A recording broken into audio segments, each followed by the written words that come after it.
Итгэлээ эзний үгээр услах өнөөдрийн ишлэл бол Гүн ухаантны үг 10 дугаар бүлгийн 18 дугаар ишлэл. За эндээс би дуудаад өгье. Залхуугийн дээвэр хотож лазан хүний гэрт тусаал гоожноо гэсэн байна.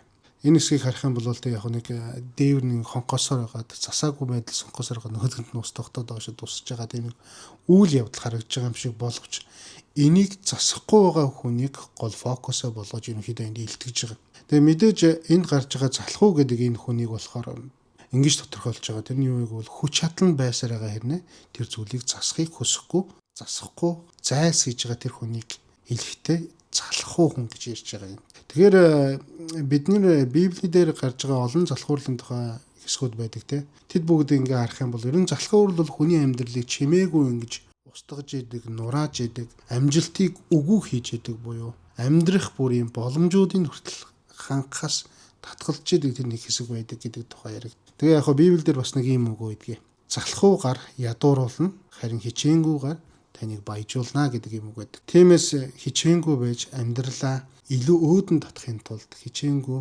амьдраарай гэж эзнийхээ нэрээр ерөөж байна. Өнөөдрийг эзний үгтээ сайхан эхлүүлээрэй.